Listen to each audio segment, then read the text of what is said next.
Is the Portland Fire social media team actually monitoring fans of other teams and proactively blocking them on social media? Boy, that is a horrible look. This is exactly the reason why people think you're a joke. By the way, Azure Octopus, I got blocked by them too, but I've never posted on their page. That's the reason I made this video. The moment the Portland Fire started allegedly blocking Indiana Fever fans without explanation, the entire conversation around the WNBA changed direction. Because this was never just about social media. This was about how Caitlin Clark changed the economics, visibility, pressure, and public scrutiny surrounding the league. The Portland Fire walked directly into the storm before even playing a single game, and suddenly fans connected everything together at once. The Indiana Fever controversy, the front office backlash, the coaching distrust, and the growing feeling that portions of the league still do not know how to handle the Caitlin Clark era. At the exact same time this Portland Fire situation exploded online, the Indiana Fever finally made a move fans had been demanding for weeks. Grace VanSlooten arrived as a legitimate frontcourt addition with size, rebounding ability, interior scoring, and physical presence. For Indiana Fever fans, this was not just another signing. This felt like overdue validation. Caitlin Clark supporters had spent weeks screaming about the Fever lacking size, lacking depth, lacking rebounding, and lacking defensive length against teams like the New York Liberty. Then suddenly the Fever front office makes the exact move fans had been demanding all along. That timing matters. Because now every decision involving Caitlin Clark gets viewed through a completely different lens. Every rotation, every bench substitution, every roster move, every coaching decision by Stephanie White, every silence from the front office. Fans no longer see isolated basketball decisions. They see power struggles. They see public pressure campaigns. They see a franchise reacting to criticism instead of leading with vision. And the Grace VanSlooten signing intensified that feeling immediately. Indiana Fever fans were not celebrating because they believed one player would magically fix the roster. They were celebrating because for the first time in weeks, the organization appeared to acknowledge the obvious. Caitlin Clark cannot carry a physically undersized roster against elite teams forever. The Liberty exposed it. The Dream exposed it. The defensive breakdowns exposed it. The rebounding problems exposed it. Now the question becomes far more dangerous for the Fever front office. If fans were right about this move all along, what else have they been right about? So, of course, immediately we're all thinking, all right, are you done now? Because I'm fine. If you want to go ahead and waive Demarius Dantis, do it. Well, let's do that. And I can tell you right now, 6'3", and by the way, I actually love this move. Oh my God. The Fever did something I actually love. I love this move, but you are not done. You are not done. This is not the final move you're looking for. The reaction to Grace VanSlooten told the entire story of where the Indiana Fever currently stand with Caitlin Clark fans. Nobody treated the signing like a normal roster transaction. The response felt emotional, almost confrontational, because Fever supporters believed this move should have happened weeks earlier. Grace VanSlooten immediately represented something Indiana desperately needed: size.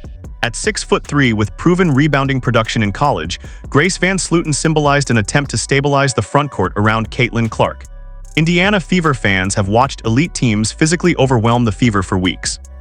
Against taller lineups, Caitlin Clark repeatedly found herself trying to manufacture offense while the defense collapsed on the other end due to lack of length and interior resistance. That pressure changed the way people viewed the front office, because the Fever were not just losing games, they were losing trust. Every Indiana Fever loss created another wave of criticism surrounding Stephanie White, roster construction, substitution patterns, and the organization's overall direction with Caitlin Clark. Fans started connecting every issue together into one giant narrative. Caitlin Clark was being asked to elevate a flawed roster without proper support. Then Grace VanSlooten arrives, and suddenly fans begin saying the same thing everywhere. "We told you so." That is the dangerous part for Indiana. Because once a fanbase believes management only reacts after public backlash, every future move becomes political. Every coaching adjustment becomes suspicious. Every lineup change becomes evidence in a larger argument about whether the Fever truly understand the moment they are living through. Caitlin Clark is not a normal rookie superstar. Caitlin Clark transformed television ratings, ticket demand, social engagement, and national attention across the entire league. That creates enormous pressure on a franchise already struggling to establish consistency. Indiana Fever fans now expect urgency. They expect competence. They expect aggressive roster construction. And Grace VanSlooten became symbolic of something much larger than basketball ability. She became proof that the Fever front office was finally feeling the heat. But even with Grace VanSlooten entering the picture, Indiana Fever fans immediately pointed toward another uncomfortable reality. The Liberties still tower over this roster physically.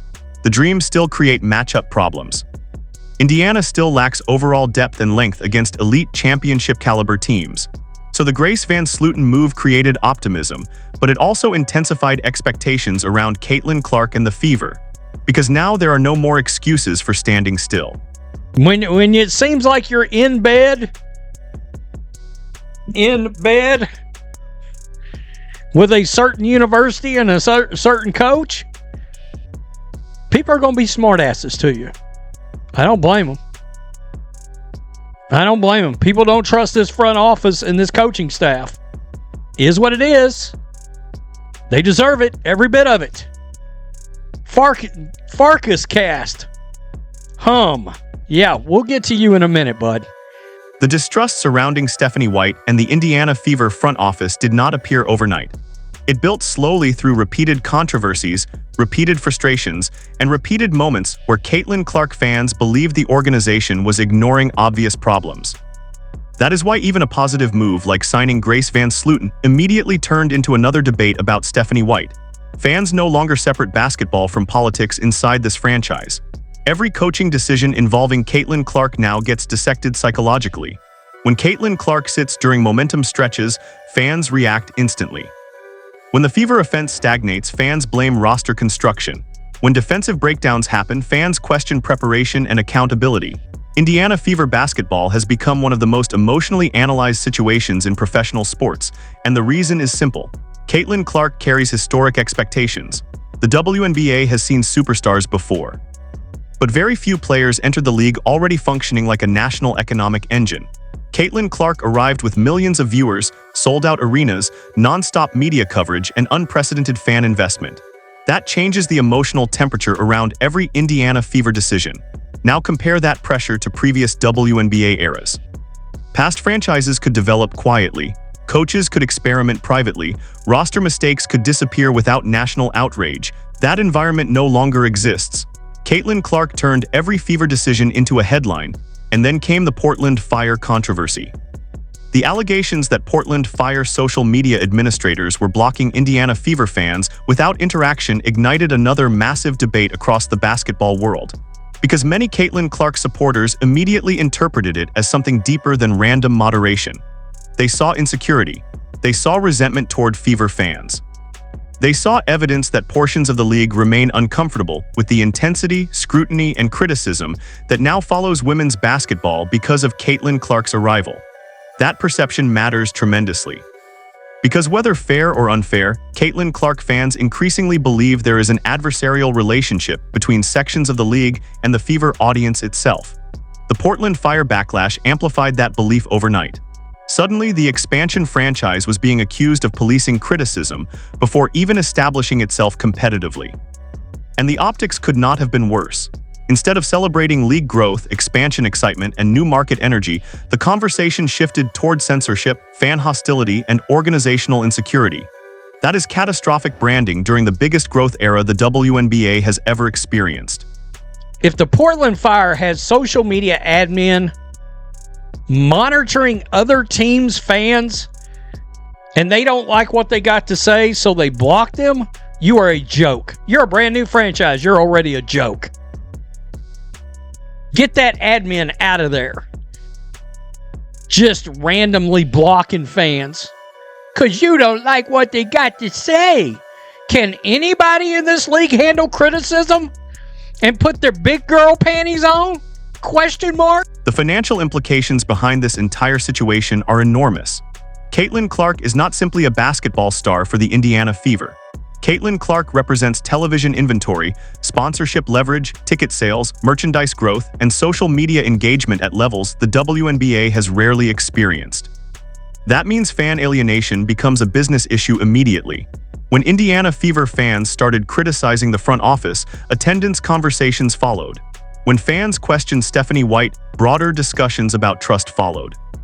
And when the Portland Fire allegedly blocked Caitlin Clark supporters online, the backlash spread instantly because the audience now feels personally invested in the league's direction. That changes everything financially. The WNBA spent years fighting for mainstream attention. Now that attention exists. But attention comes with criticism, intensity, tribal fandoms, and non-stop public reaction. NBA teams deal with it constantly. NFL franchises deal with it constantly. Caitlin Clark accelerated the WNBA into that reality almost overnight, and not everybody inside the ecosystem appears prepared for it. The Grace VanSlooten signing actually highlights that transformation perfectly. A depth signing became national discourse because fans now view every Fever move as part of the larger Caitlin Clark story.